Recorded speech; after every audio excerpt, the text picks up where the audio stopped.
중국 공산당 창당 100주년 기념식 전후로 열린 다양한 행사를 바라보는 중국인들의 민심이 예사롭지 않습니다. 지난 1일 경축대회에서 시진핑은 모든 국민이 편안하고 풍족한 생활을 누리는 샤오캉 사회를 실현했다고 했고,天安門의 7만여 군중은 열띤 박수로 호응했습니다. 시진핑은 또 2049년까지 세계 최강대국을 목표로 중국 특색의 사회주의로 중화민족의 위대한 부흥을 강조했고, 동원된 군중들 역시 환호했습니다. 하지만 성대하다고 자평하는 이번 행사에서 다수 중국인들은 이상한 징후들을 포착했습니다. 이에 대해 2일 중화권 매체 칸중국은 중공의 불안한 입지를 보여주는 구체적인 사례를 제시하며 네티즌을 통해 표출된 중국인들의 민심을 소개했습니다. 베이징 당국은 6월 27일, 29일에 열릴 예정이었던 대규모 축하 공연을 갑자기 28일로 앞당기면서도 변경 이유에 대해서 설명하지 않았습니다. 가장 중요한 기념 공연으로 꼽던 대규모 국가 행사를 이처럼 기습적으로 재조정하는 것은 관찰자들의 눈에는 지극히 비정상적일 수밖에 없습니다. 1일 열린 경축대회를 아침 8시부터 시작한 것 또한 전례 없는 일이었습니다. 대부분 오전 10시에 예정돼 온 시간을 2시간이나 당겨버린 겁니다. 이에 대해 칸중국은 그만큼 중공이 내부적으로 불안정하다는 걸 보여주는 것이라고 평가했습니다. 지난달 28일 올림픽 경기장인 야오차오 축하 공연장에는 시진핑을 비롯해 중공 지도부 전원과 당원 2만여 명이 참석했습니다. 하지만 장점인 후진타오, 주룽지 원자바오, 순핑, 우관정, 리란청 로간 등 핵심 원로 8명은 불참하는 극히 이례적인 모습을 보였습니다.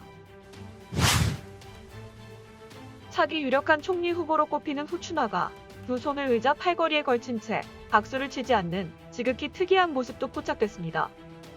지난달 30일 CCTV에 나온 후추나의 이러한 행동은 중공의 관행을 벗어난 일종 도전적인 행위라는 게 관찰자들의 분석입니다.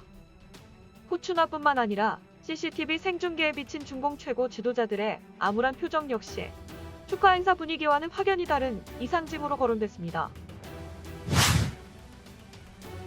이번 행사를 취재하던 외신들은 통신 장비와 휴대전화 반입이 차단됐으며 3일 뒤인 7월 1일에야 영상을 배포받는 등 전례 없는 상황을 겪었습니다. 최근 트위터에 떠도는 붉은 노래 합창대회 동영상을 보면 누런색 개가 갑자기 무대 위에 올라가 합창단 지휘자 주변을 맴돕니다.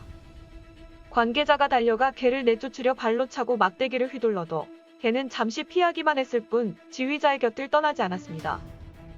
쓰촨성 이빈시에서 열린 100주년 축제 영상에서도 무대에서 춤추던 중년 여성이 쓰러져 몇 번의 경련을 일으키다 움직이지 않는 모습도 포착됐습니다.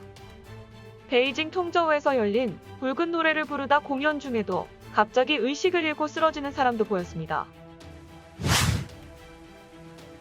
특히 올해 선보인 군무에 대해 마치 지옥의 악마들이 춤추는 것 같다며 소름 끼친다는 반응이 쏟아졌습니다. 트위터에 실린 군무 사진에 대해 일부 네티즌은 18층 아래에 있는 지옥이라고 했고, 무슨 사교에서 치르는 재래의식인가, 사탄을 숭배하는 악마들의 춤, 지옥의 불길 속에서 구원을 요청하는 수많은 손길 등으로 비난했습니다.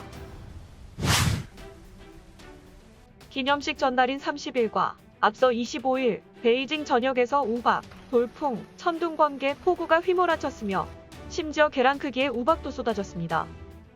이를 두고 일부 네티즌은 중공을 향한 천국의 진노라고 하는가 하면 악은 반드시 천벌을 받는다고도 말했습니다. 일부 네티즌은 중공 당국이 밝힌 당원 통계 숫자를 두고 불길한 징조라고 해석하기도 했습니다.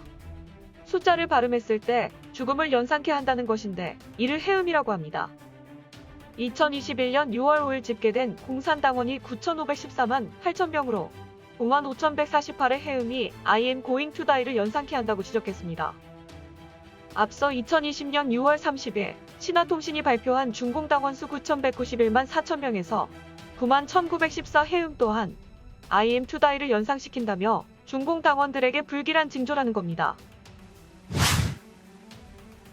이외에도 중공 100주년 기념 행사에 앞서 베이징이 보여준 이상기류 현상은 익히 알려진 사실입니다. 지역별 교통 통제, 항공 금지, 우선 통제는 물론 우체국, 철도, 공항 제한에다 맨홀 뚜껑까지 봉쇄되는 모습들이 인터넷을 통해 전해졌습니다. 더구나 지난달 19일부터 야오차오 경기장 주변에서 생중계한 영상을 보면 200여 대가 넘는 무장한 군용 차량, 3만여 명의 군인이 베이징에 투입됐다 등 마치 전시 상태에 돌입한 모양새였습니다. 시진핑이 이번 기념식에서 중국을 괴롭히면 머리가 깨져 피를 흘리게 될 것이라고 한 대외 강경 메시지는 중공의 종말을 예감한 회광반조와 같다고 볼 수 있습니다. 여기서 회광반조는 머지않아 멸망하지만 죽기 직전에 잠깐 기운을 돌이켜 마지막 힘을 쏟는 형국을 비유한 겁니다. 지금까지 미디어파이였습니다.